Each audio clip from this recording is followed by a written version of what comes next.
Quality और consistent performance के लिए सिर्फ सिल्वर पंप्स एंड मोटर्स, नाम याद रखना।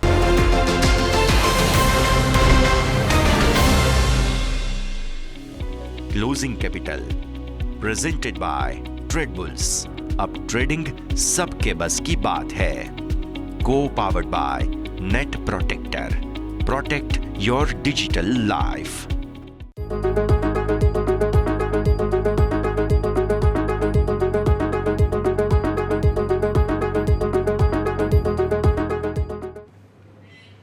ગુડ આફ્ટરનૂન, સ્વાગત આપનું ક્લોઝિંગ કેપિટલમાં. હું યશ આપની સાથે. ભારતીય માર્કેટ્સે સરસ રિકવરી બતાવી અને પછી ફરી પાછું મોઢું બગાડ્યું, મોઢું વકાસ્યું એમ કહો, અને મંદીના ગ્રહણમાં ફસાઈ રહ્યા છીએ. મહત્વના લેવલ્સને નીચે ક્લોઝિંગ આપવાની કોશિશ થઈ રહી છે. શરૂઆત કરીએ ક્લોઝિંગ કેપિટલની હેડલાઇન્સની સાથે. બજારમાં ઉતાર ચઢાવ વચ્ચે કારોબાર. નિફ્ટી ઉપલા સરોથી 200 પોઈન્ટ ઘટ્યો. સેન્સેક્સમાં ઉપલા સરોથી 500 પોઈન્ટથી વધુનો કડાકો. બેંક નિફ્ટી દિવસના હાઈથી 500 પોઈન્ટ જેટલો તૂટ્યો. HDFC, IndusInd bank, PNB, bank of બરોડાએ બનાવ્યું દબાણ.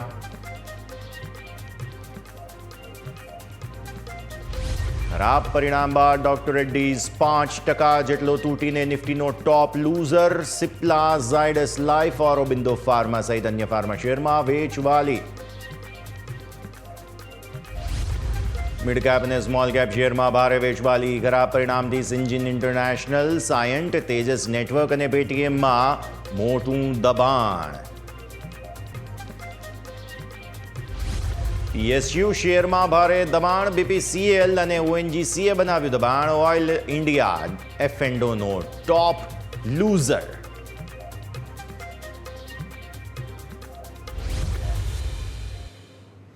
આવો સીધા લઈ જઈશું આપને અમારા ઇન્ટરેક્ટિવ વોલ પર. સમજીએ ભારતીય માર્કેટ્સની આજની પરિસ્થિતિ. આજે સવારે આપણે એક લેવલની ખાસ વાત કરી હતી અને તે લેવલ ખૂબ જ મહત્વનું લેવલ બનતું હતું 23,100. બીજું એક લેવલ જેની વાત કરી હતી તે હતું 23,350. આ બંને લેવલ્સ આજના નથી. હું છેલ્લા લગભગ જાન્યુઆરી મહિનાના પહેલા અઠવાડિયાથી આ લેવલની ચર્ચા કરી રહ્યો છું અને એ જ બંને લેવલ્સને આજે તમે નિફ્ટીના હાઈઝ જોઈ લો એક વખત. નિફ્ટીના હાઈ બને છે 23,347. એક્ઝેક્ટ આપણે જે વાત કરી હતી ત્યાંથી નિફ્ટીએ વેચવાલી બતાવી. 23,350 too good to be true story બની ચૂક્યો છે. અને હવે મને ત્યાં સુધી લાગે છે કે બજેટના દિવસે આ લેવલ ખૂબ જ ક્રુશિયલ સ્ટેજ બનશે. રીઝન જુઓ તમે. પહેલી વખત તમે 23,350 ને નીચે અહીંયા આવ્યા હતા, જે છે લગભગ 13-14 જાન્યુઆરી આસપાસનો સમય. 13 કે 14 જાન્યુઆરીએ 23,350 તમે તોડી દીધું. પછી આ એક વખત, આ બીજી વખત, આ ત્રીજી વખત, ચોથી વખત અને આજે પાંચમી વખત. 5 વખત તમે 23,350 ને ક્રોસ કરવાની કોશિશ કરી, સફળતા ના મળી. એટલે હવે 23,350 બજેટ માટે થઈને ખૂબ જ મહત્વનું લેવલ બનવા જઈ રહ્યું છે. આવતા શનિવાર, યાદ રાખો આજે શુક્રવાર છે, આવતા શનિવારે માર્કેટ ચાલુ છે અને આવતા શનિવારે તમને બજેટ જોવા મળશે. એટલે એક સપ્તાહનો નેટ સમય તમારી પાસે છે. 6 ટ્રેડિંગ સેશન આજનું ભૂલી જાવ તો. અને 6 ટ્રેડિંગ સેશન માટે હવે ખૂબ જ ક્રુશિયલ સ્ટેજ 23,350. આજે આપણી કન્ડિશન હતી કે 23,100 તૂટવું ન જોઈએ. તૂટી ગયું. અત્યારે તમારા લો છે 23,050ના. 23,083 પર કારોબાર છે. આજે જો આ લેવલને નીચેનો ક્લોઝ મળે છે, તમારા માટે 22,800ના દરવાજા ખુલી રહ્યા છે. એટલે હવે પ્રોબ્લેમ બની શકે જો 23,100 ને નીચેનો બંધ મળી જાય છે તો. આવી સ્થિતિમાં તમે એક એક્સ્ટ્રા ટ્રેન્ડ લાઇન આજે જોઈ રહ્યા છો. અહીંયાથી શરૂ થાય છે અને મેં આ એક એક્સ્ટ્રા લાઇન બનાવી હતી. એ એટલા માટે કેમ કે આ 2 દિવસની જે તેજી હતી તેને જોતાં મને એવું થયું કે એક વખત આપણે અંદાજો લગાવી જોઈએ કે આજે જો આ ટ્રેન્ડ લાઇનને આપણે ક્રોસ કરીએ છીએ તો શું તેજી જોવા મળશે કે નહીં. થયું પણ ખરું. આપણે એક સમયે સરસ તેજીમાં હતા, 350 પહોંચી ગયા અને ત્યાંથી વેચવાલી આવી. ટ્રેન્ડ લાઇન ફેલ ગઈ અને ત્યાંથી નીચે હવે તમે અત્યારે કારોબાર કરો છો. આ 15 મિનિટના ચાર્ટમાં ટ્રેન્ડ લાઇન થોડી વધારે ક્લેરિટી સાથે તમને સમજવા મળશે. 15 મિનિટના ચાર્ટ જુઓ. આ એ ટ્રેન્ડ લાઇન છે કે જે ઇન્ટરસેક્ટ કરી રહી છે. પહેલી કેન્ડલ તમારી અહીંયાથી ખાસ બને છે, રાઈટ. પહેલી કેન્ડલ બન્યા બાદ શું થયું? તમે આ ટ્રેન્ડ લાઇનને ઇન્ટરસેક્ટ કરી ઉપર ગયા. ત્યાંથી થોડી વેચવાલી આવી, વેચવાલી બાદ સરસ સપોર્ટ લીધા તમે, 23,100 પર જ તમે સપોર્ટ લીધા હતા. એટલે આપણું જે લેવલ હતું 23,100 સો ફાર પરફેક્ટલી એક્ટિવેટેડ હતું અને ત્યાંથી તેજી આવી તો કેટલી આવી, સીધા ઉપર 23,350 સીધા તમે ત્યાં પહોંચ્યા. જેવા 350 પર પહોંચ્યા ફરી વેચવાલી આવી, વેચવાલી આવતા આવતા આવતા આવતા તમે 23,100 તો તોડી દીધું, તેનાથી પણ નીચે અત્યારે ફિલહાલ અહીંયા આગળ કામ કરી રહ્યા છો, મતલબ કે ડેઝ લોથી પણ નીચે. અને આપણી આ જે ટ્રેન્ડ લાઇન છે જેને તમે જુઓ છો, પહેલી વખત ઇન્ટરસેક્ટ અહીંયાથી સફળતા ન મળી, બીજી વખત ઇન્ટરસેક્ટ થઈ અગેઇન સફળતા ન મળી અને હવે તમે આ જ લેવલની નીચે છો. So 23,350 too good to be true story હવે ફેબ્રુઆરી મહિના માટે બનશે તેવું ક્લિયર કટ ઇન્ડિકેશન અત્યારે આપણને મળી રહ્યું છે. કેમ કે 5 વખત ડેઇલી ચાર્ટ્સ પર 15 મિનિટના ચાર્ટ પર પણ રિજેક્શન આવી રહ્યા છે અને આ એક ટ્રેન્ડ લાઇન પણ હતી કે જેમાં પણ સપોર્ટ તમને ના મળ્યા. ઓપન ઇન્ટરેસ્ટની વાત કરી લઈએ. મંથલી એક્સપાયરી બજેટ પહેલાંની તમને શું કરી રહી છે? સંકેત કરી રહી છે કે પુટમાં સ્ટ્રોંગ સપોર્ટ છે 23,000 તૂટી ગયું, પાટિયા પડી ગયા. ફ્લડ ગેટ્સ ઓપન થશે તો તમે 22,800 તરફ આગળ વધી શકો છો. કોલમાં ચેલેન્જ આવી ચૂકી છે 23,200. આજે આપણે 350 સુધી ગયા હતા, ત્યાંથી રિજેક્શન આવ્યું. સૌથી વધારે 23,200, પછી 23,000 અને સૌથી વધુ ઇનફેક્ટ મારે 23,500 ને પણ હાઇલાઇટ કરવું જોઈએ કે જ્યાં પણ સૌથી વધુ ઓપન ઇન્ટરેસ્ટ છે. એટલે લેવલ હવે અહીંયાથી નેક્સ્ટ ઓપન થઈ રહ્યું છે તે છે 22,800 અને 350ની કન્ડિશન આપણી બેઝિક હજુ પણ ફૂલફિલ નથી થઈ, એટલે એ લેવલ હું ઉપર યથાવત રાખું છું. આવો હવે ચેન્જ પર. નિફ્ટીના ઓપન ઇન્ટરેસ્ટના ચેન્જના હિસાબથી તમને જોવા મળશે. બેઝિક આજના દિવસે સૌથી વધુ જે છે તે પુટમાં એડિશન અહીંયા તમને આવતું જોવા મળશે અને કોલમાં આ તરફના આ બધા જ ઓપન ઇન્ટરેસ્ટના ચેન્જમાં તમને જોવા મળશે એડિશન્સ આવી રહ્યા છે. 22,300 અને 22,200 બંનેમાં કોલમાં સારું એવું એડિશન આજે આવ્યું છે. નિફ્ટીના ઓપન ઇન્ટરેસ્ટ ચેન્જમાં તમે જોઈ રહ્યા છો અહીંયાથી ખાસ આ પણ ધ્યાનમાં રાખીએ. નિફ્ટીનું સેટઅપ ક્લિયર. આવો હવે બેંક નિફ્ટીની વાત કરી લઈએ. બેંક નિફ્ટી ઓલરેડી નિફ્ટી કરતાં વધારે નર્વસ હતો.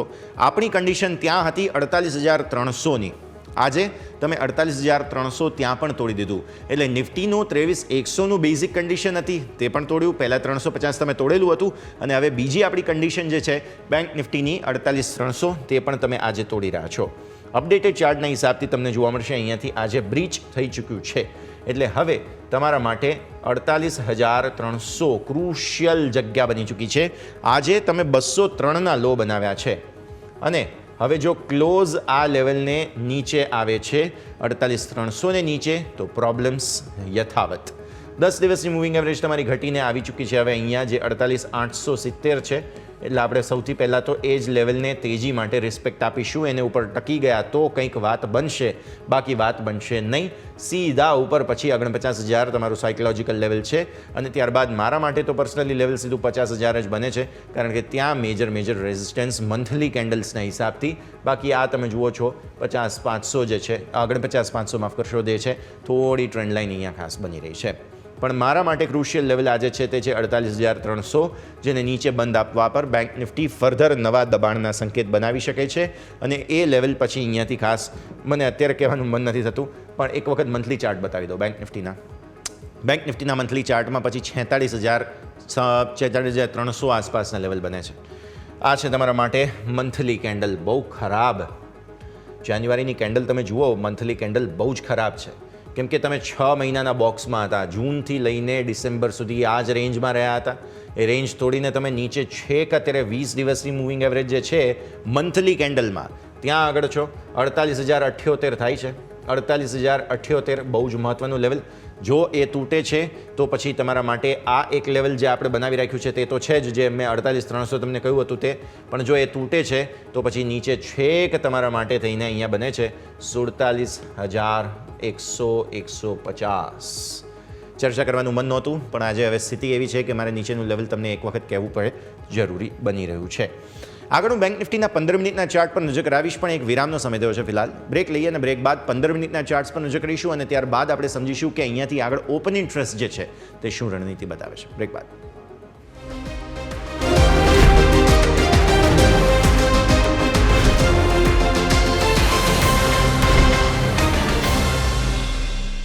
બ્રેક બાદ આપનું સ્વાગત છે. ભારતીય માર્કેટ્સના ઘટાડાની ચર્ચા કરી રહ્યા છીએ. આવો હવે બેંક નિફ્ટીના 15 મિનિટના ચાર્ટ્સ પર આપણા સૌ કોઈનું ફોકસ હોવું જોઈએ. અહીંયાથી ખાસ દિવસની શરૂઆત થઈ, પહેલી કેન્ડલ તમારી જે છે તે અહીંયાથી ખાસ બની, તે બાદ વોલ્ટિલિટી હતી, પણ બેંક નિફ્ટીએ નિફ્ટીની સામે એવી સ્ટ્રેન્થ નહોતી બતાવી અને બેંક નિફ્ટી પહેલાં જ વીક હતો. પણ પછી સરસ સપોર્ટ જે છે તે તમે આપણા જે ઝોન છે 48,300 તે પહેલાં લઈ લીધા અને 48,300ના સપોર્ટ આસપાસથી સરસ ખરીદદારી તમને આવતી જોવા મળી, જેના માટે ટોપ બન્યા છે. ફરી એકવાર આજના તમારા ઇન્ટ્રાડે હાઈસ પર નજર કરો, 48,858.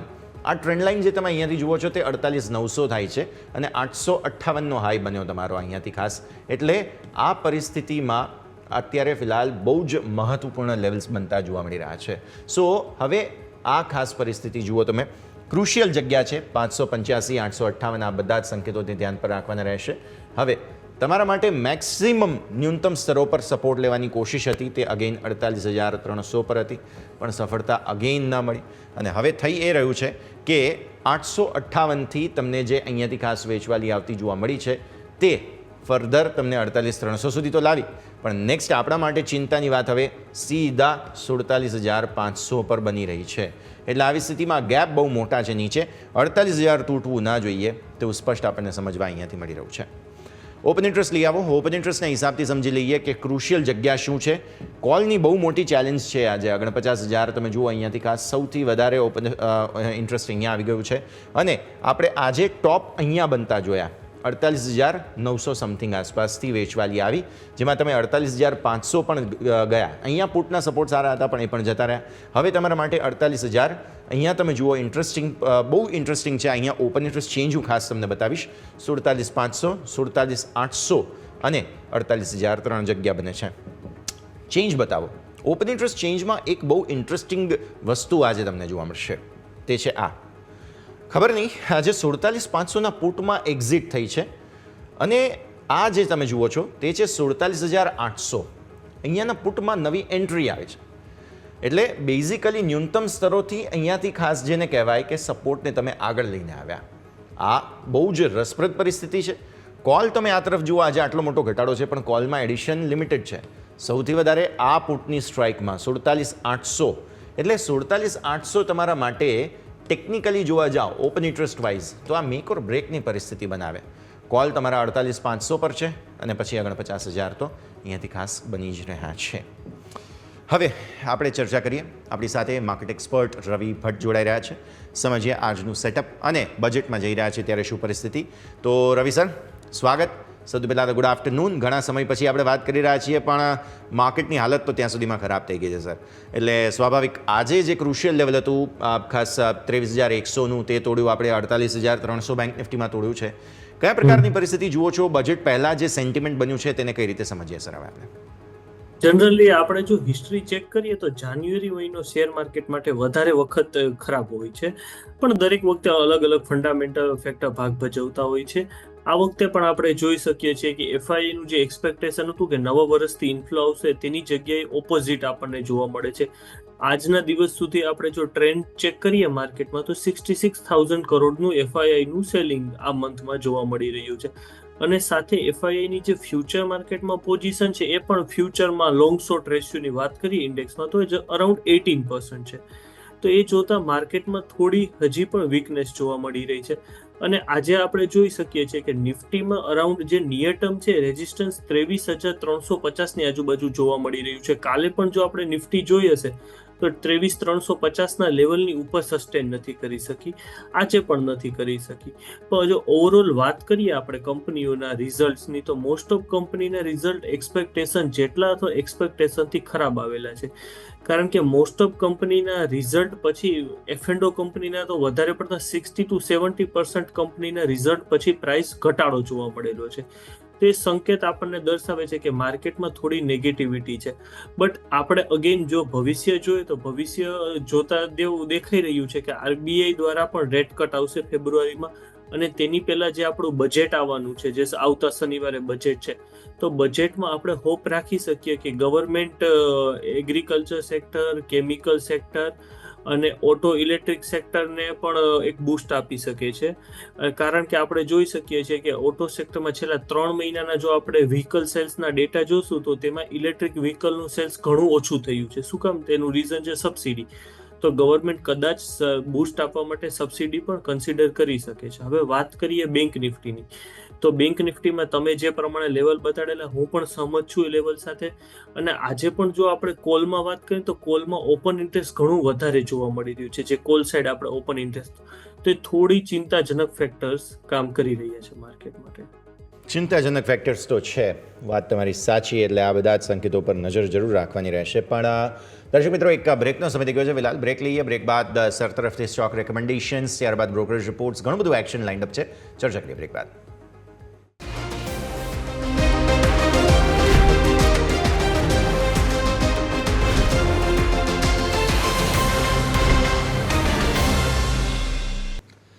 બ્રેક બાદ આપનું સ્વાગત છે. ભારતીય માર્કેટ્સ આમ તો કંઈ ખાસ સુધારો છે નહીં, બસ થોડી ઘણી આશા આવે એ રાખીએ કે 23,100 નજીક નિફ્ટી ફરી એકવાર આવ્યું છે તો એટલીસ્ટ ક્લોઝ એને ઉપર આપે, અને 48,300 ને ઉપર બેંક નિફ્ટી છે અત્યારે ફિલહાલ. So let's hope for the best કે ક્લોઝિંગ તમને એને ઉપર જોવા મળે હવે આગળની પરિસ્થિતિ પ્રમાણે.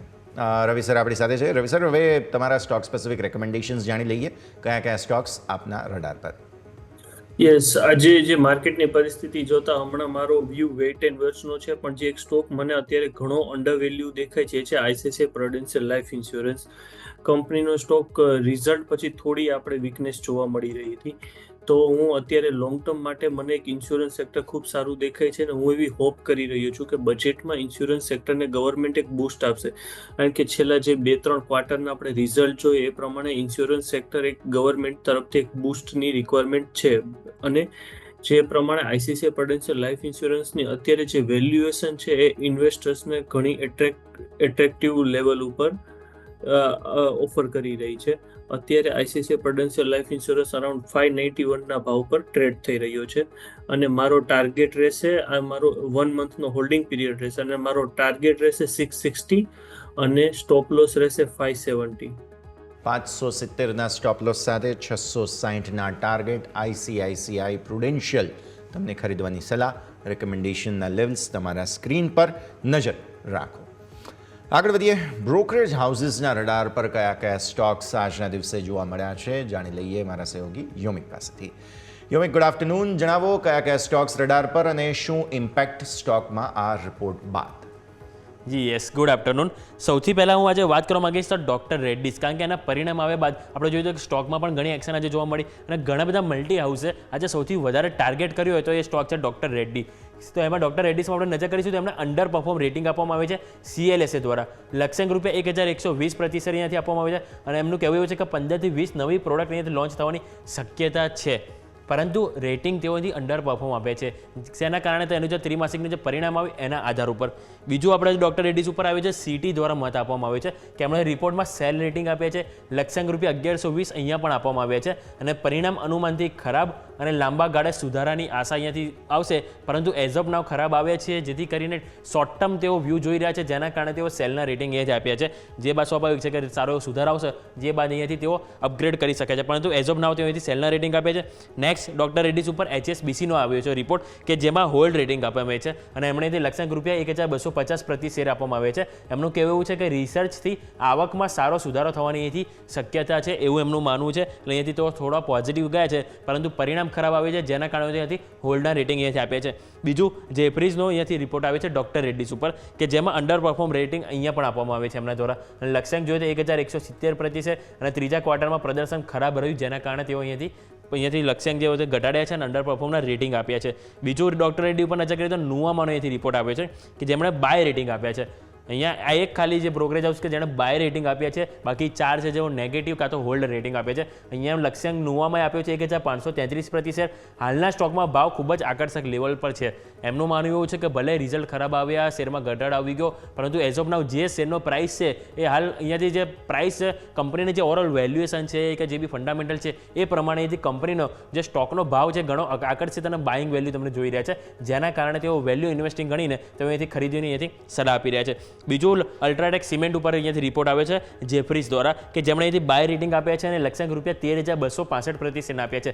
તેમનું કહેવું એવું છે કે વાર્ષિક 14% દરે અહીંયાથી CAGR અહીંયાથી જોવા મળી શકે છે. એટલે કે આવનારા સમયમાં કંપની અહીંયાથી 14% કેગરથી અહીંયાથી સારો એવો અહીંયાથી ગ્રોથ અહીંયાથી કરે એવું અહીંયાથી તેમનું માનવું છે. બીજું આપણે વાત કરીશું તો ઇન્ડસ ટાવર ઉપર સિટી દ્વારા આવ્યો છે રિપોર્ટ કે કંપનીના રિપોર્ટ અહીંયાથી રિઝલ્ટ સારા એવા આવ્યા હતા અને અહીંયાથી નુવામાં આપણે નજર વાત કરીએ તો આ અલ્ટ્રાટેક ઉપર બીજું ઇન્ડસ ટાવર ઉપર સિટીનો આવ્યો છે જેમાં બાય રેટિંગ દ્વારા ₹485 પ્રતિ શેરના લક્ષ્યાંક આપવામાં આવ્યા છે અને કેશ ફ્લોમાં સુધારો અહીંયાથી કંપની માટે પોઝિટિવ વસ્તુ છે એવું તેમણે ખાસ કરીને હાઇલાઇટ કર્યું છે, જેના કારણે તેઓ ઇન્ડસ ટાવરમાં અહીંથી ખરીદીની સલાહ આપી છે. બીજું HPCL ઉપર સિટીનો રિપોર્ટ આવ્યો છે કે એમના દ્વારા અહીંથી બાય રેટિંગ આપવામાં આવ્યા છે અને બાય રેટિંગ દ્વારા તેઓ લક્ષ્યાંક ₹450 પ્રતિ શેર આપવામાં આવ્યા છે HPCL ઉપર અને એમનું કહેવું એવું છે કે કર્મચારીઓ અને અન્ય ખર્ચા કંપનીના નફાને પ્રભાવિત કરશે એવું એમનું અહીંયાથી માનવું છે. એટલે કે એમના જે કર્મચારીઓ અને જે અલગ અલગ જે એક્સપેન્સ કરશે એમના માર્કેટિંગ ઓવરઓલ જે બી એક્ટિવિટી માટે કે જેના કારણે અહીંયાથી ક્યાંક ને ક્યાંક કંપનીને અહીંયાથી ઓવરઓલ પ્રોફિટેબિલિટીમાં ક્યાંક ને ક્યાંક સારી એવી ઇમ્પેક્ટ જોવા મળશે પોઝિટિવ એવું એમનું માનવું છે. એટલે અહીંયાથી સિટી દ્વારા HPCL અને ઇન્ડસ ટાવર બંને ઉપર અહીંયાથી ખરીદીની સલાહ આપવામાં આવી છે. એટલે ઓવરઓલ આપણે વાત કરીએ તો ડૉક્ટર રેડ્ડી, અલ્ટ્રાટેક સિમેન્ટ સાથે આપણે ઇન્ડસ ટાવર, HPCL કે જેની ઉપર જે બ્રોકરેજ હાઉસ રિપોર્ટ આવે છે, પરંતુ ઓવરઓલ દરેક બ્રોકરેજ હાઉસે ડૉક્ટર રેડ્ડી સૌથી વધારે હાઇલાઇટ કર્યું છે કે જેમાં 5માંથી ફક્ત નુવામાં છે કે જેને બાય ખરીદી આપી છે કે જેમાંથી એકે હોલ્ડ અને બાકી 3 અહીંયાથી અંડર પરફોર્મ રેટિંગ અહીંયાથી આપ્યા છે. Yes, definitely. તો નજર આપણે રાખવાની રહેશે ડૉક્ટર રેડ્ડીઝ પર અને બીજા રિપોર્ટ્સ પર પણ ડિસ્કશન કરીશું. યોમિક, ખૂબ ખૂબ આભાર આપનો. તો સર, તમારા પાસે ડૉક્ટર રેડ્ડીઝ લઈને જ આવીએ. મલ્ટિપલ રિપોર્ટ્સ આવ્યા છે પ્લસ રિઝલ્ટ સારા નથી, માર્જિન ખરાબ આવ્યા અને રિસર્ચની આવક પર હવે દારોમદાર વધશે તેવી કંઈક વાત રિપોર્ટમાં સામે આવી રહી છે. ડૉક્ટર રેડ્ડીઝના પરિણામોને તમે કેવી રીતે જોયા, રવિ? ડોક્ટર રેડ્ડીના પરિણામોની વાત કરું તો જે પ્રમાણે ફાર્મા સેક્ટરે રિટર્ન આપેલું હતું એટલે એક પ્રોફિટ બુકિંગ આવવાનું જ હતું અને ડોક્ટર રેડ્ડી જે ઓલરેડી ઓવરબોટ ઝોનમાં આવી ગયો તો ડોક્ટર રેડ્ડી આપણને ખબર છે છેલ્લા 1.5-2 મહિનાથી એક સ્ટાર પરફોર્મર હતો અને હવે થોડું એના પરિણામથી જે નેગેટિવ અસર આવી છે, મારા મતે આ અસર થોડા સમયમાં તે રહેશે. લોંગ ટર્મ માટે ડોક્ટર રેડ્ડી આ લેવલથી ખૂબ સારો છે, બટ હજી ઇન્વેસ્ટરે વેઇટ કરવાની જરૂર છે કારણ કે જે પ્રમાણે કંપનીને પ્રોડક્ટ્સને US FDA ની એપ્રુવલ મળેલી છે છેલ્લા 1 વર્ષનો રેકોર્ડ જોતા અને નેક્સ્ટ 6 મંથની જો આપણે એની પ્રેસ કોન્ફરન્સ સાંભળેલી હોય તેની જે નવી જે કેન્સર રિલેટેડ ઘણી પ્રોડક્ટ પાઇપલાઇન ઉપર છે તો અધરવાઇઝ જો એનામાં કોઈ પણ પ્રકારની કંપનીને એપ્રુવલ મળશે તો કંપની માટે ઘણી ગેમ ચેન્જર રહેશે અને કંપની અત્યારે જે પરફોર્મન્સ આ ક્વાર્ટર ખરાબ છે બટ અત્યારે વધારે પડતી ફાર્મા કંપની આ બધા પ્રોબ્લેમ સફર કરી રહી છે. એટલે મારા મતે ડોક્ટર રેડ્ડી ઇન્વેસ્ટમેન્ટ માટે સારો છે પણ ટ્રેડિંગ માટે હાલ પૂરતો અવોઇડ કરી શકાય કારણ કે હજી પણ અઠવાડિયું 10 દિવસ સ્ટોક પ્રેશર ફીલ કરી શકે છે. હજુ પ્રેશર જોવા મળી શકે છે સ્ટોકમાં, તો અહીંયા ખાસ રિપોર્ટ પ્રમાણે નજર તમારે રાખવાની રહેશે. તો ડૉક્ટર રેડ્ડીઝ લેબ પર જે મલ્ટિપલ રિપોર્ટ્સ આવ્યા છે તેની આપણે અહીંયાથી ખાસ ડિસ્કશન કરી. હવે આ સિવાય અમુક જે એક્શન જે છે તે આજના દિવસે જે સ્ટોક્સમાં બનતું જોવા મળેલું છે તેની પણ આપણે વાત કરી લઈએ. ડૉક્ટર રેડ્ડીઝ તો સર ઓબ્વિયસલી, પણ અન્ય ફાર્મા કંપનીઓ પર પણ આપણી નજર જરૂરથી હોવી જોઈએ, જેમાં એક કાઉન્ટર ખાસ ચર્ચામાં આપણને જોવા મળ્યું તે છે સાયન્ટ સર. લોઅર સર્કિટ પર હતો અને અહીંયા બહુ જ મોટી વેચવાલી જોવા મળી છે. અગેન નંબર્સનું પણ રિએક્શન છે. સાયન્ટને કઈ રીતે જોઈશું સર? હવે જે પ્રમાણે સ્ટોકની આપણે વાત કરીએ તો છેલ્લા ઘણા સમયથી હું જોતો હતો કે સ્ટોક્સમાં ઘણું વેલ્યુએશન વાઇઝ પણ થોડું વધારે હતું, પણ જે પ્રમાણે આજે માર્કેટમાં પ્રાઇસ પડેલો છે આટલું અમે લોકો પણ એક્સપેક્ટ નતા કરતા કે આટલો સ્ટોકમાં નીચે જોવા મળશે કારણ કે મોસ્ટ ઓફ આપણે વાત કરીએ તો બ્રોકરેજ ફર્મ છે એ બધા સ્ટોક્સને પોઝિટિવ તરફ પ્રેડિક્ટ કરી રહ્યા હતા અને જો આપણે રિઝલ્ટનું વાત કરીએ તો આટલું જે 22% ફોલ છે એ જસ્ટિફાઈ નથી કરતું મારા મતે, બરાબર છે.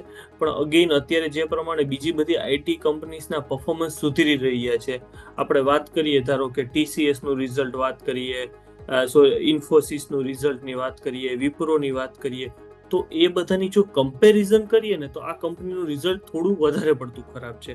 બાકી આપણે જો એક ઇન્ડિવિજ્યુઅલ કંપની લેવલ ઉપર વાત કરીએ તો આ 23% જસ્ટિફાઈ નથી થતું, બટ આઈટી કંપની વધારે પડતી આ ક્વાર્ટરમાં આપણે જોયેલું છે કે કંપનીઓ સારા પરફોર્મન્સ આપેલા હતા, HCL, ઇન્ફોસિસે, છતાં પણ સ્ટોકના પ્રાઇસમાં 10% ફોલ આવેલા હતા. તો તેને કારણે આ સ્ટોકમાં ફોલ આવેલો છે, બટ ડેફિનેટલી હું કહી શકું કે લોંગ ટર્મ માટે સ્ટોક વેલ્યુ ફોર બાય રહેશે. વેલ્યુ ફોર બાય તમને અહીંયાથી ખાસ 60 બનતો જોવા મળી શકે છે. વધુ એક pharma counter. Next sir, UltraTech cement પર રિપોર્ટ્સ છે, જેફરીઝ તરફથી બાય રેટિંગ છે, અહીંયાથી ખાસ 13,265ના ટાર્ગેટ્સ છે. તેઓ કહી રહ્યા છે કે અહીંયા ખાસ કેગર રેવન્યુ સારી હશે. નુવામાં પણ હોલ્ડ રેટિંગ આપી રહ્યા છે, એમનો કંઈક 11,574નો ટાર્ગેટ છે.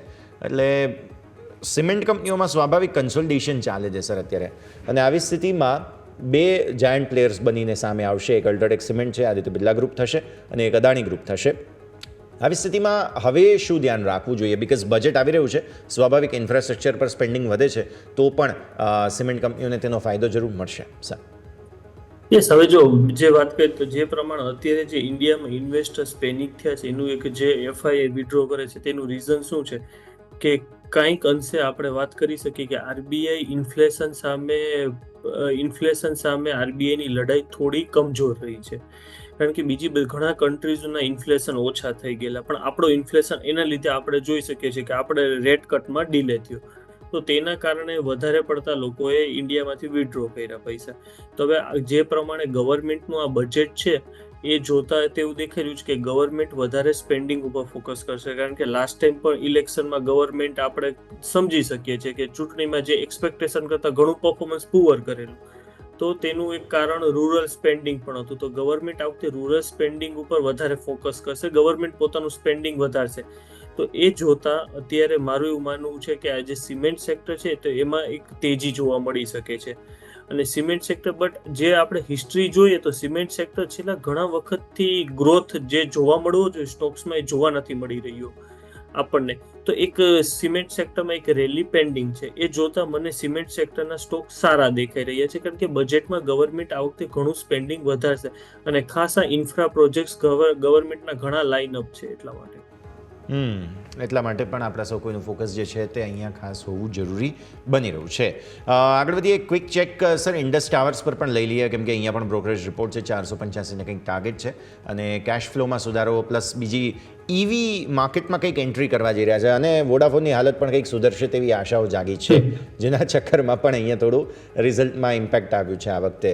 આ વન ઓફ હોઈ શકે, કેમ કે વોડાફોનના પૈસા થોડા છૂટા થયા એટલે Q3માં થોડા નંબર્સ બહુ સારા, એમના માર્જિન તો જુઓ જબરદસ્ત વધ્યા હતા સર ઇન્ડસ ટાવર્સના. હવે ઇન્ડસ ટાવર હું પર્સનલી વાત કરું તો હું ઇન્ડસ ટાવર ઉપર બુલિશ છું.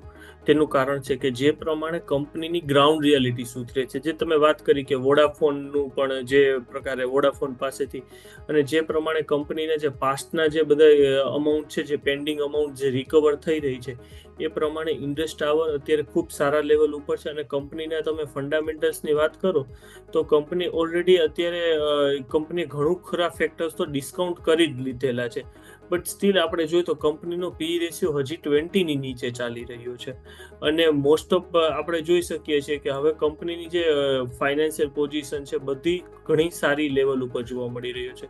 તો ઇન્ડસ ટાવર હું અત્યારે પણ ઇન્વેસ્ટર્સને બાય કરાવીશ કે આ લેવલે પણ બાય કરવો જોઈએ, અને નિયર ટર્મ ટાર્ગેટ મારો 450 રૂપીસનો છે ઇન્ડસ ટાવરમાં. 450ના ટાર્ગેટ્સ અહીંયાથી ખાસ બની રહ્યા છે, નજર રાખવાની રહેશે. આવો ભારતીય માર્કેટ્સ ક્લોઝિંગ તરફ આગળ વધી રહ્યા છે. અત્યારે ફિલહાલ છેલ્લે ફરી એકવાર થોડા દબાણના સંકેત બનતા જોવા મળી રહ્યા છે, તો આપણા સૌ કોઈનું ફોકસ તો એ જોવું જોઈએ કે કઈ રીતે અહીંયાથી ખાસ એક્શન બને છે. ખાસ તમે જુઓ કે બેંક નિફ્ટી પ્રોવિઝનલ ક્લોઝ કંઈક 48,344 આસપાસ થાય છે, અને નિફ્ટી કંઈક 23,089 આસપાસનો ક્લોઝ તમને જોવા મળે છે. 23,100 નીચેનો ક્લોઝ એટલે હાલત ખરાબ, અને 48,300 એટલીસ્ટ ડિફેન્ડ કરી રાખ્યું છે બેંક નિફ્ટી, એટલે એ પ્રોબ્લેમ જે છે તે ખાસ થોડો ડાયવર્ટ થઈ શકે. તો આ છે તમારું પ્રોવિઝનલ ક્લોઝ. બેંક નિફ્ટી સિવાય મિડ કેપ અને સ્મોલ કેપની હાલત જુઓ તમે. આજે મિડ કેપ 0.5% વધુ નીચે, સ્મોલ કેપ ફરી 2.5% નીચે, એટલે અહીંયા જબરદસ્ત વેચવાલી ચાલી રહી છે મિડ કેપ અને સ્મોલ કેપમાં, અને કોઈ પણ જગ્યાએ ક્યાં જઈને અટકવું તે તો અત્યારે ક્લેરિટી મળી જ નથી રહી. એટલે સૌથી પહેલાં તો આ જ ખાસ તમારે ધ્યાન પર રાખવું. વોલ્ટિલિટી ઇન્ડેક્સમાં પણ જબરદસ્ત વોલ્ટિલિટી હતી આજે. 1731ના હાઈ બન્યા, ત્યાંથી સારો એવો વિક્સ નીચે આવ્યો, છેક 1612 સુધી ગયા, ત્યાંથી ફરી ઉપર આવ્યા, અને 1674નો ક્લોઝ.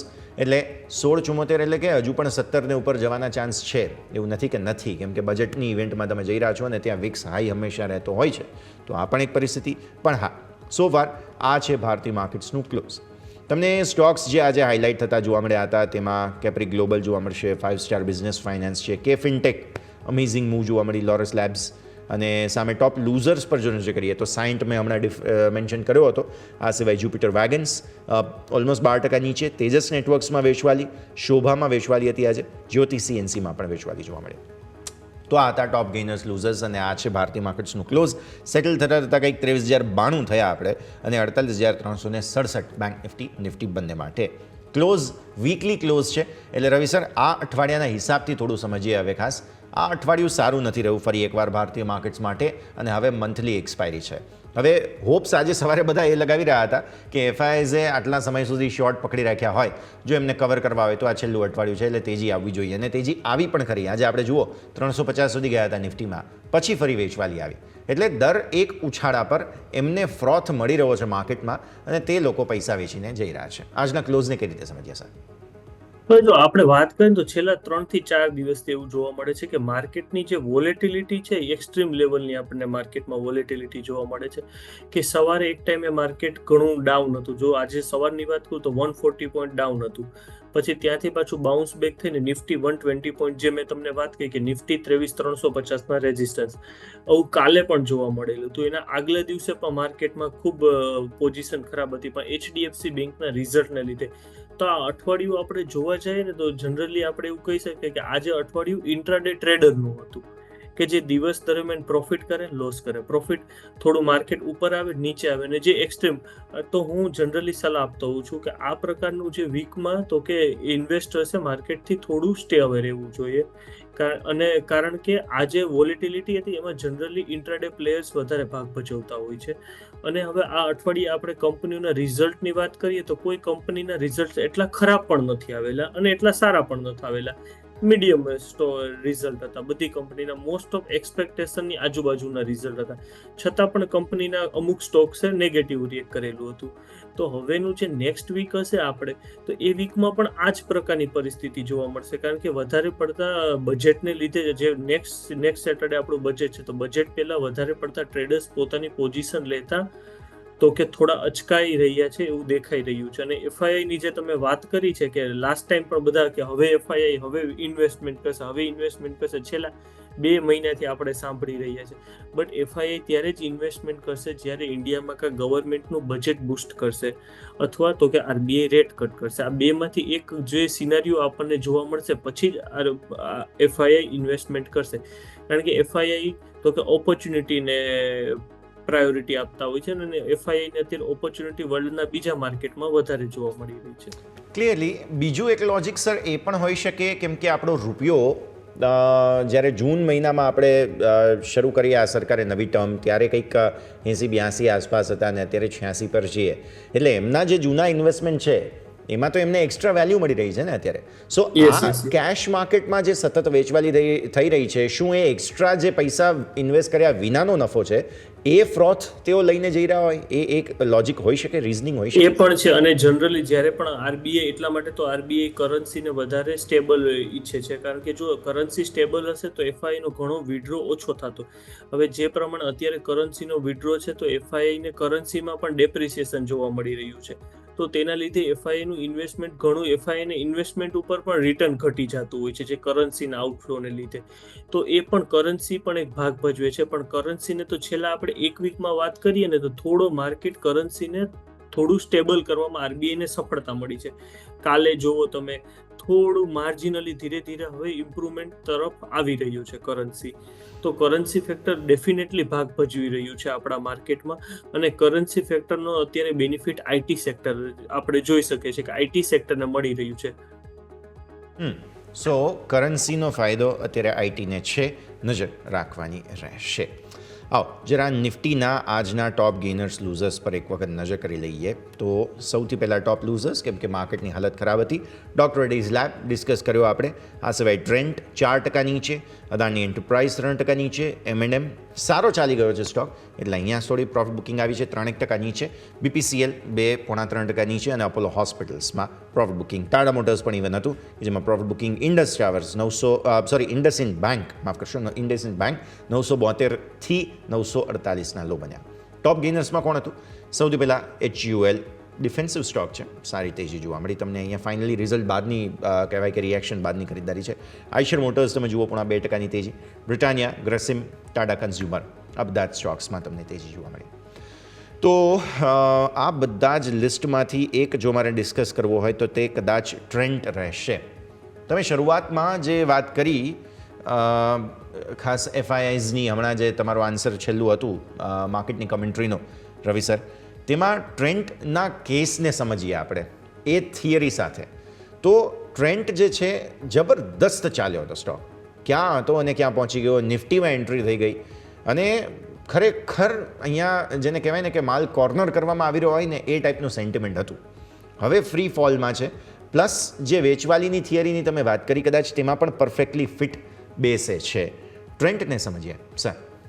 પણ ટ્રેન્ડની વાત કરું તો ટ્રેન્ડ છે તો ટ્રેન્ડ સ્ટોક ઘણો આપણે જોયું કે ઘણું રિટર્ન આપેલું હતું. હવે આપણને ખબર છે કે ટ્રેન્ડની પ્રોડક્ટથી આપણે બધા લોકો અવેર છે કે ઇન્ડિયામાં જે પ્રમાણે છેલ્લા 1-2 વર્ષથી લોકોમાં આફ્ટર કોરોના બ્રાન્ડિંગ કપડા તરફ અને જે મિડલ ક્લાસ પણ એક બ્રાન્ડ તરફ આકર્ષાઈ રહ્યા છે. તો તેના કારણે આપણે જોઈ શકીએ છીએ કે ટ્રેન્ડના દરેક સ્ટોર્સમાં ટ્રેન્ડની રિલેટેડ કંપનીઝમાં તો કે અત્યારે સેલિંગ વધેલું હતું અને એ લોકોએ જસ્ટિફાઈ પણ કરેલું હતું કે એ લોકોનું પરફોર્મન્સ પર જસ્ટિફાઈ થતું હતું. પણ જે પ્રમાણે સ્ટોકના પ્રાઇસમાં ખૂબ વધારે પડતો વધારો જોવા મળતો કે જે અનસ્ટોપેબલ હતો એ આપણને ક્યાંક અંશે ઇન્ડિકેટ કરી રહ્યું હતું કે માર્કેટ ટ્રેન્ડનું થોડું ઓવરબોટ છે. અને જો આપણે ટ્રેન્ડની સામે બીજા બધા સ્ટોક્સની કમ્પેરિઝન કરીએ તો એ બધાની સામે ટ્રેન્ડનો અત્યારે પણ તમે જુઓ તો એનો ઓલમોસ્ટ પી રેશિયો ડબલ ચાલી રહ્યો છે. બરાબર છે.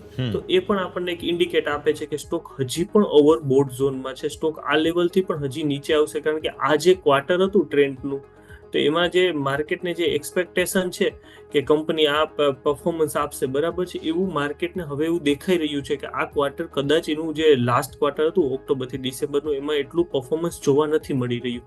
તો માર્કેટ તે ફેક્ટરનું ડિસ્કાઉન્ટિંગ કરી રહ્યું છે. જો કદાચ રિઝલ્ટ સરપ્રાઇઝ કરશે તો પાછો આપણને સ્ટોકમાં બાઉન્સ બેક જોવા મળશે. પણ ફિલહાલ પૂરતું આપણે કહી શકાય કે હજી સ્ટોક્સમાં નીચે જઈ શકે અને નીચે અરાઉન્ડ ટેકનિકલી આપણે 5300 5200 સુધી તો સ્ટોક આવી શકે. પછી આપણે કહી શકીએ કે હવે ટેકનિકલી ઓવરસોલ્ડ ઝોનમાં છે પણ સ્ટીલ હજી પ્રોફિટ બુકિંગ જોવા મળી શકે છે કારણ કે જે પ્રમાણે સ્ટોકે એના ટેકનિકલ લેવલ તોડેલા છે અને જે પ્રમાણે સ્ટોક ઓવરબોટ ઝોનમાં તો એ પ્રમાણે એક પ્રોફિટ બુકિંગ કંપનીનું હજી ડ્યુ છે. ઓકે, સો એટલા માટે પ્રોફિટ બુકિંગ હજુ પણ ફર્ધર આવી શકે છે, નજર તમારે રાખવાની રહેશે. સર, મારુતિ 1 ફેબ્રુઆરીથી પ્રાઇસ હાઇક લઈ રહી છે. પ્રોડક્ટ્સ પર અમુક અનાઉન્સમેન્ટ્સ આવ્યા છે અને એ ચક્કરમાં આજના ઘટાડામાં કદાચ જે M&M અને ટાટા મોટર્સમાં છે તેમાંથી થોડો બચી ગયો મારુતિ કેમ કે એ સેન્ટિમેન્ટલ ઇમ્પેક્ટ આવી. પણ ઓટો સ્ટોક્સને પણ સમજવા જરૂરી છે સર. પેટ્રોલ ડીઝલ હજુ પણ GSTમાં નથી આવ્યા. તમે નેચરલ ગેસના પ્રાઇસ અને આપણે ત્યાં CNGના ભાવ જુઓ, જબરદસ્ત વધારો છે. EVs હજુ પણ એટલી સરસ જેને કહેવાય કે ઓલ્ટરનેટિવ બની નથી, ઇન્ફ્રાસ્ટ્રક્ચર નથી. આવી સ્થિતિમાં ઓટો સેક્ટર બહુ ખરાબ જગ્યા પર છે. એટલા મોટા ક્રોસ રોડ પર છે કે રોડ ક્રોસ કરવામાં એક્સિડન્ટ થવાના પૂરા ચાન્સ છે. કઈ રીતે સમજવું સર આવી સ્થિતિમાં? ઓટો સેક્ટરની વાત કરું તો છેલ્લા આપણે 3 મહિનાથી વાત કરીએ સપ્ટેમ્બરથી વધારે જે ઓટો સેક્ટરે પણ ખૂબ સહન કરેલું છે માર્કેટનું. અને ઓટો સેક્ટરમાં જો આપણે સેલ્સની વાત કરીએ તો એક સેલ્સ હવે એનો ગ્રોથ સ્ટેડી થઈ ગયો છે. ઓટો સેક્ટરની વાત કરીએ તો કે જે પ્રમાણે લાસ્ટ 1 યરના આપણે કમ્પેર કરીએ ઓટો સેક્ટરના ડેટા તો લાસ્ટ ઓક્ટોબર ડિસેમ્બરમાં જે સેલ્સ હતું એટલું જ અત્યારે સેલ્સ આવી રહ્યું છે. તો એમાં કોઈ ડેટા સરપ્રાઇઝ નથી. પણ જો સ્ટોકના પરફોર્મન્સની વાત કરીએ આપણે 1 વર્ષ પહેલા તો ઘણું વધી ગયેલું છે. તો તેના કારણે પણ સ્ટોકમાં અને જે પ્રમાણે ઓટો સેક્ટરની પણ એક એક્સપેક્ટેશન છે કે ગવર્મેન્ટ રિલીફ આપે તો ગવર્મેન્ટે કોઈ પણ પ્રકારના પ્રોત્સાહન દેવાજનક કોઈ પગલાં નથી લીધા. જે પ્રમાણે મેં વાત કરી કે છેલ્લા 3 મહિનાનું મેં હમણાં રિસર્ચ કરેલું કે ઓટો સેક્ટરમાં ઇલેક્ટ્રિક વ્હીકલનું સેલ્સ તો ઘણું ઘટેલું છે. તમે જોશો તો તમે પણ સરપ્રાઈઝ થશો કે ઓટો સેક્ટરની ઓટોમાં ઇલેક્ટ્રિક કારનું સેલ્સ ખૂબ ઘટેલું છે. જે છેલ્લા 6 મહિનામાં આપણને દર્શાવે છે કે જે પરથી RBI જે ગવર્મેન્ટે સબસિડી બંધ કરી છે તેની નેગેટિવ અસર હવે ઓટો સેક્ટરમાં ઇલેક્ટ્રિક સેક્શનમાં દેખાઈ રહી છે. અને બીજું અમુક જગ્યાએ ઓટોમાં ઇલેક્ટ્રિકમાં એક્સિડન્ટ પણ જોવા મળેલા તો તેના કારણે પણ લોકો લેતા અચકાય છે અત્યારના લોકો. અને જે ત્રીજું કે ગવર્મેન્ટ જે તમે જે નેચરલ ગેસની વાત કરી કે નેચરલ ગેસના જે પ્રમાણે ભાવ વધી રહ્યા છે, ડિફરન્સ ઘટી રહ્યો છે, એ પણ ભાગ ભજવે છે. પણ જો ગવર્મેન્ટ બજેટમાં કોઈ પ્રકારના પગલાં નહીં લે ઓટો સેક્ટર માટે, તો ડેફિનેટલી ઓટો સેક્ટર હજી પણ નવા લો આપણને બતાડી શકે છે. અધરવાઇઝ ઓટો સેક્ટર આ લેવલથી પાછું બાઉન્સ બેક થઈ શકે. એટલા માટે આ બજેટ હવેનો ફર્ધર ઓટો સેક્ટરનો પાથ આ બજેટ નક્કી કરશે. ઓકે, તો વ્યૂ આ પ્રમાણે અહીંયાથી ખાસ બજેટના હિસાબથી નક્કી થશે કે આગળ કયા પ્રકારનો પાથ આપણો જોવા મળે છે. આગળ વધીએ. બીજા સ્ટોક્સ પર્ટિક્યુલરલી આજે એક્શનમાં હતા, તેમાંથી એક પેટીએમ ડેફિનેટલી ડિસ્કસ કરવો જોઈએ. દિવસના ટ્રેડિંગ દરમિયાન કંઈક 8% સુધીનો કડાકો હતો. હવે જે ઈડી દ્વારા ક્રિપ્ટો કૌભાંડમાં કંઈક તપાસના આદેશ છે, અન્ય કંઈક પેમેન્ટ ગેટવે કંપનીઓ પર પણ દરોડા છે, ચાઇનીઝ નાગરિક દ્વારા ક્રિપ્ટો કૌભાંડ કંઈ ચાલતું હતું, એમાં 500 કરોડથી વધુનું ફ્રીઝ કરવામાં આવ્યું છે ફંડ, જેમાં પેટીએમ પણ એક છે. અને એટલા માટે જે ઈડીની તપાસ ચાલી રહી છે તેના સમાચારને લઈને એક્શન જોવા મળ્યું. સોમવારે જ્યારે ઓપોર્ચ્યુનિટી મળે પેટીએમમાં ઘટાડે બાય કરવું જોઈએ, રવિ? હું અત્યારે પેટીએમમાં હજી પણ અવોઇડ કરીશ, કારણ કે આ બધા આ સ્ટોક અત્યારે જનરલી ન્યૂઝ બેઝ થઈ ગયેલો છે. અને પેટીએમ આપણે જોઈએ કે છેલ્લા 1 વર્ષમાં જે પેટીએમે જે પરફોર્મન્સ આપેલું છે એ ઘણું વોલેટાઇલ હોય છે, ઉપર નીચે. અને જે છેલ્લા આપણે જોઈ શકીએ જૂન મહિના પછી તો જે સ્ટોકે રિટર્ન આપેલું છે ઘણું બમ્પર રિટર્ન આપેલું છે. તો હું ઇન્વેસ્ટર્સને સલાહ આપીશ કે આ લેવલે થોડું વેઇટ કરો, કારણ કે આ ન્યૂઝના સમયમાં ઘણી વખત ઇવેન્ટમાં કોઈ પ્રેડિક્ટ કરવું ડિફિકલ્ટ થતું હોય છે. અને અત્યારે પેટીએમને હું કમ્પ્લીટલી અવોઇડ કરવાની સલાહ આપીશ, કારણ કે એક વખત ન્યૂઝનું કન્ફર્મેશન મળી જાય આપણને પ્રોપર, પછી આપણે એન્ટ્રી લેવાની જરૂર છે. કારણ કે આપણે પાસ્ટમાં જોયેલું છે પેટીએમની હિસ્ટ્રી ખૂબ ખરાબ રહી છે આ બાબતે, ન્યૂઝ બાબતે. તો પેટીએમમાં હિસ્ટ્રી જે છે સમાચારોની, તેને જોતા થોડો અવોઇડનો વ્યૂ અહીંયાથી ખાસ બની રહ્યો છે. એક હજુ સિન્જિન ઇન્ટરનેશનલ ફાર્મામાંથી ખાસ આપણે ડિસ્કસ કરી લઈએ sir, because single digit revenue ગ્રોથની અપેક્ષા છે હવે અહીંયા, અને વર્ષને અંતે નફો ફ્લેટ રહેવાની અપેક્ષા છે. ડિમાન્ડ હજુ પણ થોડી ડિલે થવાની છે, જેથી અમુક રિપોર્ટ્સ આવ્યા હતા જેફરીઝ તરફથી કંઈક હોલ્ડ રેટિંગ છે અને 890થી ટાર્ગેટ ઘટાડી 860 કર્યા છે. સિન્જિન પરફોર્મન્સ ઓબ્વિયસલી મ્યુટેડ છે, કઈ રીતે સમજવું જોઈએ સર આપણે? હવે સિન્જિનની વાત કરું તો એનું પરફોર્મન્સ ઘણા ટાઈમથી હું જોઈ રહ્યો છું કે એકદમ મ્યુટ છે. અને કંપની જે પ્રમાણે, અને કંપનીનું પણ વાત કરીએ તો કંપનીમાં પણ ઇન્સ્ટિટ્યુશનલ ઇન્વેસ્ટર્સનો પણ ઘણા હદે ઉત્સાહ તો કે આપણે જોવા જઈએ તો ઓછો થતો જાય છે. કારણ કે ઘણા સમયથી કંપની જે બીજી બધી ફાર્મા કંપની છે એનું સેલ્સ વધી રહ્યું છે, તેની સામે સિન્જિન છે તો સિન્જિનનું સેલ્સમાં એટલો આપણને વધારો જોવા મળી નથી રહ્યો. અને કંપનીની આપણે પ્રોડક્ટની વાત કરીએ, કંપનીનો પોર્ટફોલિયોની વાત કરીએ તો કંપનીની જે પ્રોડક્ટ છે બીજી ફાર્મા કરતાં કંપની ઘણી તો કે પાછળ પડી રહી તેવું દેખાઈ રહ્યું છે. તો હું જનરલી અત્યારે ઇન્વેસ્ટર્સને આ કંપનીમાં એન્ટ્રી લેવાની સલાહ નહીં આપું, કારણ કે જે બીજી કંપનીઓ જે પ્રમાણે રિસર્ચ બહાર પાડી રહી છે, જે પ્રમાણે બીજી કંપનીઓની ફાર્મા કંપનીઓની US FDA ના એપ્રુવલનો રેશિયો છે એ પ્રમાણે સિન્જિનનો ઘણો ઓછો છે. અને એટલા માટે થઈને જ અહીંયાથી ખાસ વ્યૂ આ પ્રમાણે બની રહ્યું છે, નજર રાખીશું. એક યુનાઇટેડ સ્પિરિટ્સના નંબર્સ બાદ રિએક્શન પર નજર કરીએ, બીકોઝ શરૂઆતી તેજી જબરદસ્ત હતી. નફો ઘટ્યો છે પણ સામે આવક 14.4% વધી છે, એબિટા તમે જુઓ તો 16.9% વધ્યા છે, અને માર્જિનમાં સારો સુધારો છે 30 બેસિસ પોઈન્ટનો. એક એક્સેપ્શનલ ખોટ હતી વધારાની, એના માટે થઈને અહીંયા ઇમ્પેક્ટ આવી છે નફા પર. બાકી ઓવરઓલ નંબર સારા હતા, શરૂઆતમાં તેજી પણ હતી. કઈ રીતે સમજવું જોઈએ સર આપણે યુનાઇટેડ સ્પિરિટ્સને? હવે યુનાઇટેડ સ્પિરિટની વાત કરું તો હું આ સ્ટોક્સને છેલ્લા 4-5 વર્ષથી ટ્રેક કરું છું, આલ્કોહોલ ઇન્ડસ્ટ્રીને. હવે આલ્કોહોલ ઇન્ડસ્ટ્રીઝનું જો તમે સેલ્સના ફિગર જોશો ને તો કન્ટિન્યુ કંપનીનો ગ્રોથ જોવા મળે છે આપણને, બીકોઝ ઇન્ડિયામાં જે ડ્રિંક કરવાળા આલ્કોહોલનું સેલ્સ છે દિવસે ને દિવસે વધતું જાય છે જો આપણે કમ્પેર કરીએ ઓલ ઓવર ઇન્ડિયા લેવલે. બટ જે મોટી મોટી બ્રાન્ડ છે એ લોકોને માર્જિન પ્રોબ્લેમ છે, કારણ કે કોમ્પિટિશન વધતી જાય છે ઇન્ડિયન આલ્કોહોલ માર્કેટમાં. જે નાની કંપનીઓ છે તો એ લોકોનું આલ્કોહોલનું સેલ્સ વધતું જાય છે કમ્પેરમાં મોટી કંપની. અને બીજું કે જે એક ગવર્મેન્ટ તરફથી જે ટેક્સેશનનો પ્રોબ્લેમ છે, ગમે એટલું સેલ્સ કરે છે પણ ટેક્સેશનની જે લાયબિલિટી છે આપણને બધાને ખબર છે કે આલ્કોહોલ હજી પણ GSTના દાયરામાં નથી. તો આલ્કોહોલમાં જે પ્રમાણે ગવર્મેન્ટનો ટેક્સેશનનો બર્ડન છે અને જે સ્મોલ કંપનીઝ તરફથી કોમ્પિટિશન થાય છે ને એ જોતા આલ્કોહોલ કંપનીઝના સેલ્સના જે કંપની રિટર્ન આપે છે ઓલમોસ્ટ રેન્જ બાઉન્ડ હોય છે રિટર્ન. એટલે હાર્ડ પૂરતો હું ઇન્વેસ્ટર્સને સલાહ આપીશ કે આલ્કોહોલ ઇન્ડસ્ટ્રીમાં ઇન્વેસ્ટ કરવું તો મિડ સાઇઝની અને સ્મોલ સાઇઝની અમુક આલ્કોહોલ કંપની સારું પરફોર્મ કરે છે તેમાં ઇન્વેસ્ટમેન્ટ કરવું જોઈએ. ક્લિયરલી. સો આ બધા જ કાઉન્ટર્સમાં તમારું ફોકસ હોવું જોઈએ, નજર રાખવાની રહેશે. આગળ વધીએ. સર, હવે બેન્કિંગ કાઉન્ટર્સના નંબર્સને એક વખત થોડું એનાલાઇઝ કરી લઈએ. એમાં પણ સ્પેશિયલી મારે HDFC બેંકની ખાસ વાત કરવી છે. એના જે નંબર્સ આવ્યા હતા ત્યારબાદ સ્ટોક મ્યુટેડ છે, ઘટાડામાં છે. નંબર્સમાં કંઈ ખાસ નેગેટિવ સરપ્રાઇઝ નથી. બ્રોકરેજ રિપોર્ટમાં બધા એમ કહે છે કે ના ઓકે, બધી વસ્તુઓ સાચી. પણ FISનું સૌથી મોટું હોલ્ડિંગ આપણે કદાચ જાણીએ છીએ કે HDFC બેંકમાં છે. અને જો રૂપિયાની થિયરી સમયે આપણે વાત કરીએ કે ફ્રોથ છે, નીકાળી રહ્યા છે, એટલા માટે શું HDFC બેંકને પણ તેની અસર થોડી હોઈ શકે? ડેફિનેટલી એનામાં તે રીઝન છે. બીકોઝ HDFC બેંકનું આપણે પણ રિઝલ્ટ જો તો રિઝલ્ટમાં એવું કોઈ ડ્રાસ્ટિક ચેન્જ નથી જોવા મળેલું.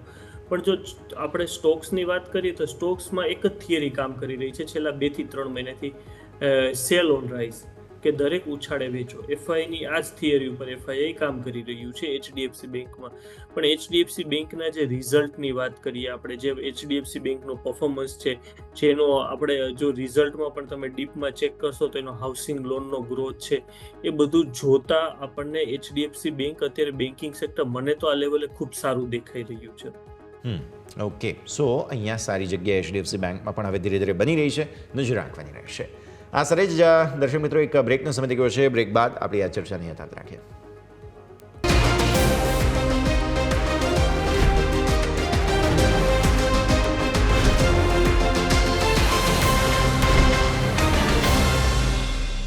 બ્રેકમાં આપનું સ્વાગત છે. ભારતીય માર્કેટ્સના ક્લોઝ બાદ, સાપ્તાહિક ક્લોઝ બાદ ઇનફેક્ટ આપણે ચર્ચા કરી રહ્યા છીએ. આપણી સાથે રવિભાઈ જોડાયેલા છે. બ્રેક બાદ સ્વાગત સર. હવે આપણે ખાસ જ્યારે સાપ્તાહિક ક્લોઝની વાત આવી છે તો સમજવું જોઈએ ટોપ વીકેન્ડ ગેઇનર્સ અને લૂઝર્સ. આ અઠવાડિયે એક સ્ટોકમાં બહુ મેજર વેચવાલી આવતી જોવા મળી અને તે છે ન્યૂજેન સોફ્ટવેર. આ અઠવાડિયે ઓલમોસ્ટ 26% ઘટ્યો છે સર. સમાચારો આ તે ઘણું બધું એક્શન મે બી પોસિબલ છે કે અહીંયા હોય. કઈ રીતે જોઈએ આપણે ન્યૂજેન સોફ્ટવેરને? IT તમે શરૂઆતમાં તમારી કન્ટ્રીમાં કહ્યું હતું રૂપિયાની અસર છે, પણ આઈડિયલી આ સ્ટોકમાં આટલા મોટા ઘટાડાનું કોઈ આમ જોવા જાવ તો રીઝન નહોતું. યસ, તમારી વાત ખૂબ સાચી છે કે જે પ્રમાણે મેં તમને વાત કરી કે IT સેક્ટરમાં પણ પર્ટિક્યુલરલી આપણે વાત કરીએ તો IT સેક્ટર માટે પણ આ જે એક વીક છે ઘણું ઉપર નીચે રહ્યું. કે એક કંપનીનું રિઝલ્ટ આવે તો IT કંપની પૂરી ડાઉન હતી. ધારો કે આપણે વાત કરીએ છેલ્લા 15 દિવસમાં તો HCL ટેકનોલોજીના રિઝલ્ટ વખતે IT કંપની પહેલાં સૌપ્રથમ TCSનું રિઝલ્ટ હતું. TCSના રિઝલ્ટ પછી IT કંપનીમાં એક ઉછાળો આપણને જોવા મળેલો હતો. અને પછી તો કે HCL ઇન્ફોસિસના રિઝલ્ટ વખતે બધી IT કંપનીમાં પ્રોફિટ બુકિંગ હતું. પછી ફરીથી પાછું વિપ્રો વખતે આપણને ઉછાળો જોવા મળેલો.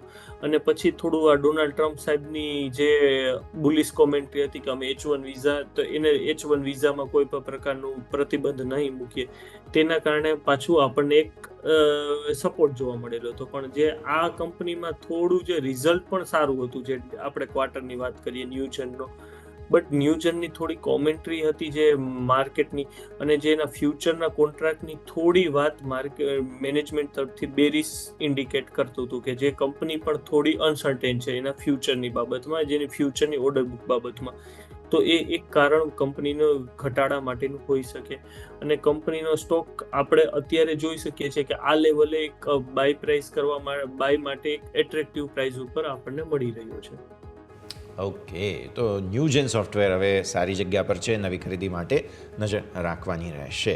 આ અઠવાડિયાના બીજા ટોપ લૂઝર્સમાં એક જોવા મળે છે ઇન્ડિયા સિમેન્ટ. 22% નીચે સર આ અઠવાડિયે જોવા મળ્યો છે સ્ટોક.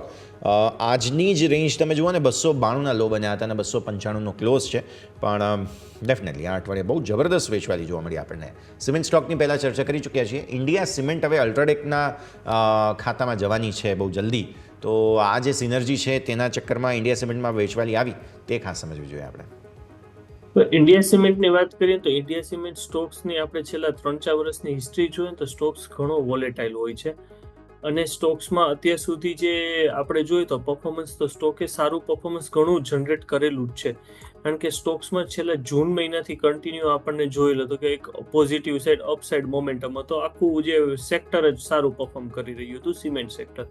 તેના કારણે બટ હવે આ લેવલે મારા મતે ઇન્વેસ્ટર માટે આ લેવલ બાય કરવા માટે ખૂબ સારું છે. કારણ કે જે પ્રમાણે કંપની થોડો ઓવરવેલ્યુડ ઝોનમાં તો એમાંથી નીકળી ગયેલો છે સ્ટોક્સ.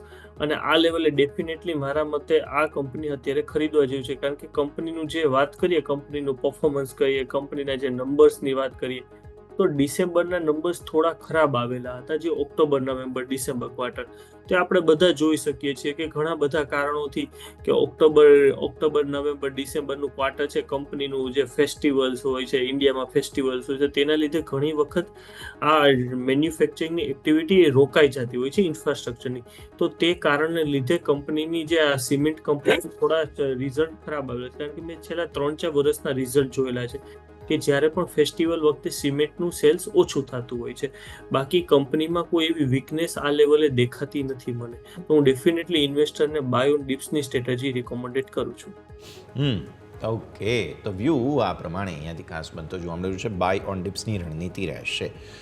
હું ટોપ ગેનર્સ પર નજર કરું છું તો આ અઠવાડિયે સૌથી સારી તેજી આપણને વિપ્રોમાં જોવા મળી છે. સર, વિપ્રો ઘણું બધું એક્શન થયેલું છે આ સ્ટોકમાં પાછલા 1-2 વર્ષમાં, અને હવે ફાઇનલી જે મૂન લાઇટિંગને આ તે બધી વાતો હતી, મેનેજમેન્ટ રીજીગ આ તે ઘણી બધી વસ્તુઓ થઈ, અને હવે ફાઇનલી થોડો સપોર્ટ બતાવ્યો છે. વીકલી ક્લોઝ સારો છે. વીકલી ક્લોઝમાંથી મંથલીમાં કન્વર્ટ થવું જરૂરી છે જો તેજી કોઈ સપોર્ટ લેવો હોય તો. વિપ્રો સર, હવે વિપ્રોની વાત કરું તો વિપ્રો સ્ટોક્સ જે પ્રમાણે વિપ્રો 2021માં ખૂબ સારું પરફોર્મ કરેલું છે. 2021ના લેટમાં તમે જોયું હશે.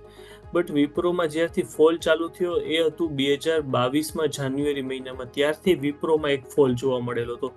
ત્યારે જો વિપ્રો આપણે વાત કરીએ, જો સ્ટોક હવે પછી તો સ્પ્લિટ થયો હમણાં, તો ત્યારે હજી પણ એ લેવલે વિપ્રો નથી પહોંચેલો જે 2022ના જાન્યુઆરી મહિનામાં હતો. ત્યારથી વિપ્રો કંપની જે યુએસના ઇન્ફ્લેશનને લીધે માર્જિન પ્રોબ્લેમ હતો અને કન્ટિન્યુ વિપ્રો કંપની ત્યારથી પછી ડાઉનફોલ આપણે જોવા મળેલો હતો. 2022થી ડાઉનફોલ જોવા મળેલો હતો. એ ડાઉનફોલમાં વિપ્રો 2023ના ઓલમોસ્ટ ડિસેમ્બર સુધી ડાઉનફોલમાં ટ્રેડ થતો હતો. પછી 24થી આપણે વાત કરીએ તો વિપ્રોએ 2023માં એક સ્ટ્રેટેજી ખૂબ સારી અપનાવી. વિપ્રોએ ઘણી બધી નાની એઆઈની કંપનીઓ એક્વાયર કરેલી છે. કારણ કે વિપ્રોને ખબર છે કે હવેનું જે ફ્યુચર છે એ ટ્રેડિશનલ સોફ્ટવેર બેઝ કંપનીમાં નથી, એ છે આઈટી એઆઈ કંપનીઓ. તો વિપ્રોએ છેલ્લે 2023થી ઘણી બધી એઆઈ કંપની, અને એનું હવે એઆઈ કંપનીનું રિઝલ્ટ છે એ વિપ્રોના પરફોર્મન્સ ઉપર દેખાઈ રહ્યું છે. એટલે વિપ્રો સ્ટોક ઘણો આપણને સારો પરફોર્મન્સ આપી રહ્યો છે. બટ સ્ટીલ બીજી બધી આઈટી કંપની કરતાં હજી પણ વિપ્રો સ્ટોક્સ ઘણો અંડર વેલ્યુ છે મારા મતે. તો હજી પણ વિપ્રોમાં ઇન્વેસ્ટર્સ બાય કરી શકે છે. ઓકે, સો હજુ પણ ઓપોર્ચ્યુનિટી અહીંયા વિપ્રોમાં જોવા મળી શકે છે, નજર રાખવાની રહેશે. અને આ સરેજ રવિ સમયથી કોઈ રજા લેવાનો, જેટલી આપણે ચર્ચા કરી આપના ડિસ્ક્લોઝર્સ. હવે આજે મેં 4 થી 5 સ્ટોક્સમાં રેકોમેન્ડેશન આપેલું છે. તો હું મારા દર્શક મિત્રોને જણાવવા માંગુ છું કે આ સ્ટોક્સમાં મારું અથવા મારા કોઈ ફેમિલી મેમ્બરનું હોલ્ડિંગ નથી, અને દરેક ઇન્વેસ્ટર્સે સ્ટોક માર્કેટમાં ઇન્વેસ્ટમેન્ટ કરતા પહેલા તેના ફાઇનાન્શિયલ પ્લાનર અને પોતાની રિસ્ક પ્રોફાઇલ મુજબ ઇન્વેસ્ટમેન્ટ કરવું જોઈએ. ખૂબ આભાર. થેન્ક યુ સર, ખૂબ ખૂબ આભાર આપનો પણ અમારા સાથે જોડાવા માટે અને આ સમગ્ર ચર્ચામાં ભાગ લેવા માટે. તો દર્શક મિત્રો, આ અઠવાડિયું ફરી એકવાર ડિઝાસ્ટ્રસ રહ્યું છે માર્કેટ્સ માટે, અને છેલ્લે ક્લોઝ પણ મહત્વના લેવલને નીચે જે 23,100ની આપણે વાત હતી. 0.5% ઘટાડો સેન્સેક્સ નિફ્ટી બંનેમાં જોવા મળ્યો. તમે ખાસ નિફ્ટી આઈટી જુઓ તો એકમાત્ર એવું સેક્ટર હતું કે જેમાં થોડી ખરીદદારી જોવા મળી. બાકી મિડ કેપ, સ્મોલ કેપ બધામાં તમને દબાણના જ સંકેતો બનતા જોવા મળે, અને બેંક નિફ્ટી 5% આસપાસનો ઘટાડો જોવા મળ્યો. તો હવે આપણા સૌની નજર બજેટ વીક પહેલાંની જે આ મંથલી એક્સપાયરી છે આવતા સપ્તાહે જોવા મળશે તેના પર હોવું જોઈએ. આ સરે જ આ શોમાં બસ આટલું જ. મને યશને આપજો રજા. આગળના અપડેટ્સ માટે આપ જોતા રહો ન્યૂઝ કેપિટલ ગુજરાત.